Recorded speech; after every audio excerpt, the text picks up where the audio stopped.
Hello, everyone. This is Tom Fox back again with Matt Kelly for another episode of the award winning Compliance Into the Weeds. Welcome back, Matt. Hello, Tom. Matt, you're finally interested in AI. All I have to say is hallelujah. Ah, And you started a blog post today. We're recording this on Monday, April 29th, where you really started at the top at the board of directors. So, you want to tell us the genesis of your series and perhaps the genesis of this blog post, and then let's get into it. sure. Yeah. Well, I had been thinking for a while to do something a little bit more of an ordered exploration of how companies are trying to embrace AI and all of the risk and compliance challenges that come from that. And so, therefore, if I'm going to do this occasional series, which is a diplomatic way of saying I'm not exactly sure how often I will be writing about these issues, but I do know that I am going to write about them. I decided to start by looking at the top, and the top of any corporate organization is going to be the board. And by coincidence, right around now is when most large companies file their proxy statements. Because if you are a December 31st fiscal year end company, then you are supposed to file your proxies with the SEC usually around late March into mid May. So we have a bunch of proxy statements now on file for everything that boards have done in 2023. The proxy statement outlines the board's basic approach to governance, and it often recaps what the board has done in 2023 or the prior year in question. So I went and I looked at the proxy statements for the S&P 500. I went to a database service that I know, CalcBench, and they index all of these documents. I looked up the proxy statements for the S&P 500 who have already filed their proxies for 2023. There were 429 companies that had already filed their proxy statements for the past year. And I looked how many of them in the text of their proxy statements use the phrase artificial intelligence in any way, shape, or form. And not a whole lot did. Out of the 429, I found 178 companies that mentioned artificial intelligence in some way. So I think it's less than half. I think it's about 40% or so, which means 60% did not mention artificial intelligence. But Tom, the way that they talked about artificial intelligence was more to say something like, here are our board candidates who have some AI experience, or there's an introductory letter in the proxy from the CEO saying, we're doing all sorts of whiz bang stuff, including AI, and here's everything else. And that's really it. They make these passing cursory mentions of artificial intelligence, and there's really not much detail about what is the board doing? Does the board know what it wants to do? Is there any committee on the board that is specifically charged with looking at AI? And I have to admit, I was surprised at the lack of discussion at the board level or in the proxy statement, at least about what the boards are doing with AI right now. Well, can we at least separate that surprise to tech versus non-tech? Because I want to focus on tech a little bit more, but I guess in the non-tech realm, that really didn't surprise me, Matt. If you view AI as another tool, I think having some either caution or not moving too quickly is probably prudent at this point. Not to say it's not a powerful tool. It may not change the way we do things, but we've had several of those things since the pandemic. And I guess that part didn't surprise me. I That's why I separated tech and non-tech. The tech ones I thought perhaps would be a little more forward facing, but on the non-tech, did that really surprise you that they are a little more cautious than other? Well, it did and it didn't because was more curious with the non-tech companies to see at least do they have a board level committee that is thinking about technology risks specifically. And that is not the audit committee, in my opinion. But what I found was actually among the non tech companies, most of them, they really, either A, they're not talking about AI at all, or B, they are saying something in passing. But, there was no discussion of we have a dedicated committee on the board thinking about technology risks. Usually, when they did mention AI, these non-tech committees. And they said that a committee on the board was in charge of this. It was the audit committee. And that's kind of a cop out, in my opinion, because the audit committee already has an enormous amount of work to do just governing the audit and financial reporting processes. And they kind of by default now have inherited, we are also in charge of risk management controls and we're overseeing that the company has them, and technology is a risk. So we are in charge of overseeing risk management systems. I guess that means we're in charge of risk management and technology altogether. And certainly not for S&P 500 companies. If we're talking about S&P company number 792 or 1912, maybe those guys are small enough that they can get away with just the audit committee overseeing technology risks too. But for large companies, I would have hoped that by now, many of them would have a dedicated technology risk committee separate from audit, and therefore they would put artificial intelligence and its many risks there. I didn't find much evidence of that at all. Or maybe they do talk about AI at a full board meeting, but we on the outside will have very little insight or transparency into exactly what those discussions are. I can see that maybe, nor should we, because these are strategic deliberations. The companies want to keep them confidential. But AI is a big thing. And if it's not being discussed about its risks at a committee level, and the board is only talking about it, the full board talking about the potential and the strategic implications of AI, we don't have any visibility into that, then we're still stuck at the same place, which is that people on the outside really don't know what these boards are doing with artificial intelligence yet, if anything at all. And that's just the non-tech committees. But Tom, maybe my biggest surprise is, in my honest opinion, I don't think the tech companies are doing much better on it either. And we can talk about that too, but it was a underwhelming volume of discussion about AI across the board. Well, let's go to those tech companies because I was a little more surprised there given the financial investments, given the high profile nature of this, and given the potential existential risk it may be to a company like Google. Yeah. And so Google is a great example because Google is doing an enormous amount of work on developing AI. It has AI products out there. It has rivals to ChatGPT and whatnot. They're spending untold billions on data centers to power their AI tools, which would need enormous computing resources. So, what I had found with Google was that it mostly referenced AI in its proxy statement in regards to a couple of shareholder proposals calling for Google to put out this report about AI or that report about AI. In 2023, Google had three different shareholder proposals to force the company to do something about AI, to put out some sort of report. Google was opposed to all three. Now, that's not news because almost always companies do oppose shareholder proposals in the proxy statement. If the company likes it, then suddenly the proxy for the proposal is no need to be there anymore and it goes away. So I'm not surprised that they were opposed to these proposals. But for example, one specifically called on Google to amend the charter of its audit and compliance committee to say expressly, we are the committee at the board that takes care of artificial intelligence. Now, Google opposed that shareholder proposal. I will admit I am not clear on whether or not it has actually come up for a vote yet, but almost always these proposals don't succeed anyways.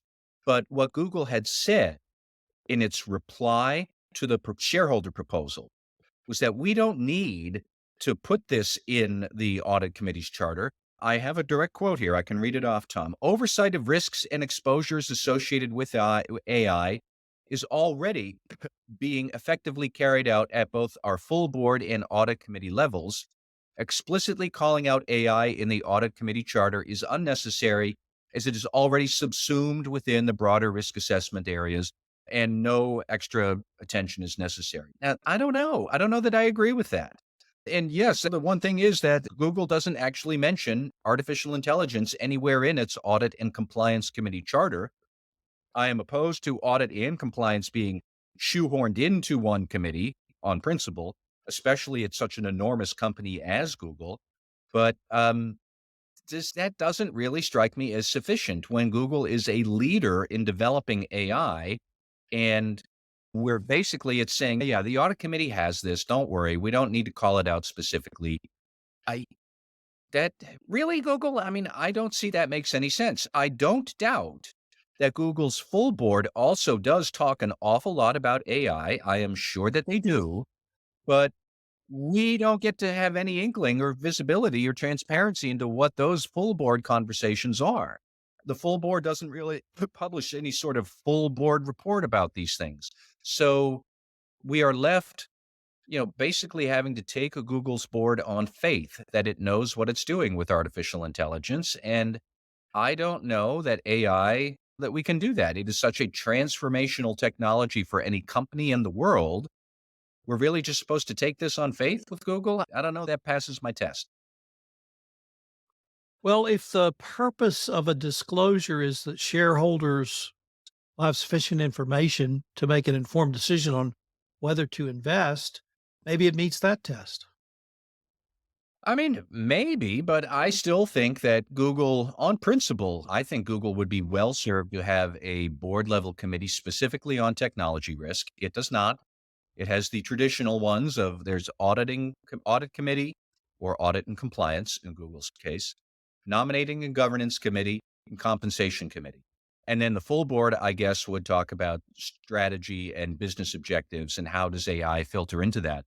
But can the audit committee really give the time and energy warranted to all of the risks around artificial intelligence when the audit committee already has this very heavy job of just looking at audit and financial reporting processes at a large company? That consumes a good 90% of an audit committee's time.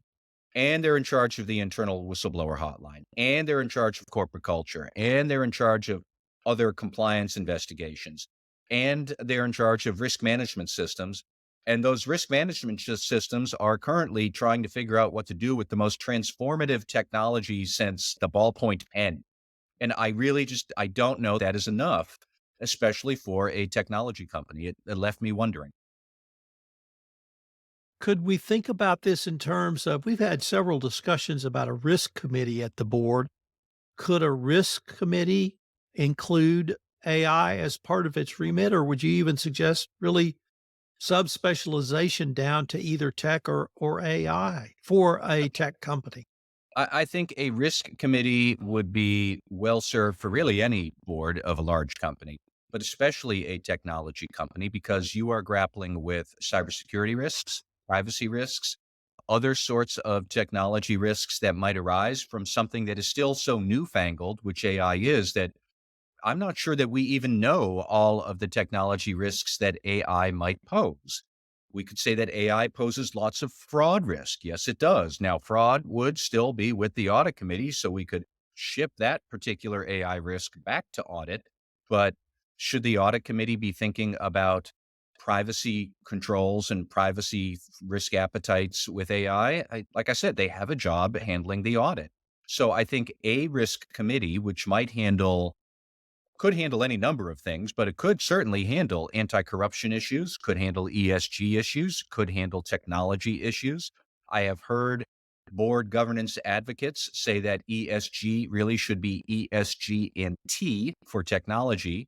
And all of those issues should go off to maybe a risk committee at the board. You can call it what you want, but most technology companies, most of the really big ones, they don't have one of these things. Netflix does not have one. Apple does not have one. Google does not have one. Amazon does have a security committee, which talks more about cybersecurity specifically, and I think like physical security and various other issues like that. So is that a risk committee? Kind of. Security risks are one subspecialty within a risk committee. And it looks like I'm not clear on if Amazon's board looks at other risks. Facebook has a privacy committee, which again, you could say that is a risk committee of the board. But let's be honest, Facebook has had so many privacy problems that the board needs a full committee for that. but that is not the same as a risk committee to ponder what AI risks might be arising in as Facebook is developing it. So again, we're back to, is the full board of Facebook looking at this? They should be, because they're spending gobs of money on AI. And Facebook just last week published its annual report where basically it admitted it had not invested enough in AI yet, was doubling down on AI so that it could keep pace with Google, with Microsoft, and the rest. That's a strategic issue. So I could see the full board of Facebook would be grappling with that. But if you are casually saying we're going to double our investment in AI and make it the best in the world, you are clearly willing to contemplate new types of risk or new amount of risk that arise from AI. Well, how is Facebook's board doing that? Is it the whole board? Is there a committee of the board? Is it that privacy committee? Is it Mark Zuckerberg and his own head? We don't know. The board isn't really saying. And that still strikes me as troublesome when AI casts such an enormous shadow over the corporate world and the world at large. The At this point, is there enough information, in your opinion, for boards to start a true oversight? Or do you think that management still may be trying to formulate something to put in front of the board for true oversight? Probably a little bit of both. And I wouldn't necessarily say that not having any of these committees is bad governance today.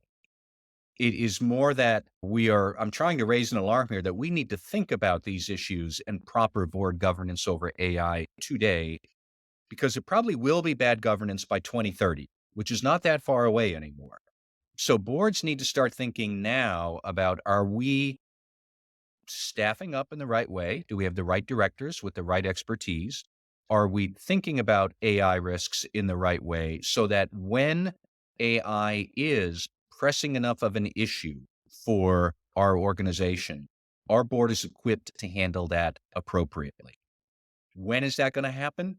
For a lot of companies, probably not for a few more years. So I'm not appalled that they don't have AI committees right now, but I am wondering, this lack of discussion about AI right now, what does that portend for the proxy statements of 2030 when they probably should? However, there are some tech companies right now who are far more advanced along the AI curve, and maybe we should be asking them more pointedly, why don't you have a dedicated risk committee? Why are you only shuttling off AI to the overburdened audit committee? What does that mean for how much can the board do it? If the board can't do it that much, then they're going to rely on management more for guidance about what to do with AI. Now, that might work, but that has other implications for, well, what is management actually doing about AI? What are they saying about AI right now? Facebook is a good example of this, and this will be a subject of a future blog post of mine, is that Facebook's proxy actually points to 5 pillars of good, responsible AI that Facebook has already adopted. And you can go and look at them. It's on Facebook website, and I did. But that is basically management making a declaration about how it handles AI responsibly. What if Facebook doesn't live up to that obligation? Would that then open Facebook to enforcement from the Securities and Exchange Commission and the Justice Department sometime down the road? That is a rhetorical question. The correct answer is yes, it will, because we've already seen instances of companies where they have made very lofty promises around cybersecurity, a close cousin of AI risk. And these companies have published statements about their approach to cybersecurity that later turned out to be wrong, and they're in court with the SEC right now. So, are we aware that we might be doing this with AI and be creating these enforcement risks? Are boards comfortable with that? Are boards aware that this is a thing at all? And right now, as a whole lot of the answers to these questions are, we don't know. That might be okay today in 2024. I don't think it will be okay by 2030. And are we all sure that by 2030, we'll be in a position to make sure that it isn't okay, that we've taken the proper care? That's why I went in down this rabbit hole, and I was pretty intrigued by where I ended up. So, man, unfortunately, we are near the end of our time for this episode. And sometimes I say, I think we'll be revisiting this issue down the road. But actually, I'm going to go a different direction and say, I hope we can continue this conversation on the role of the board in AI and see how that develops. So let's watch this one. Thank you, Tom.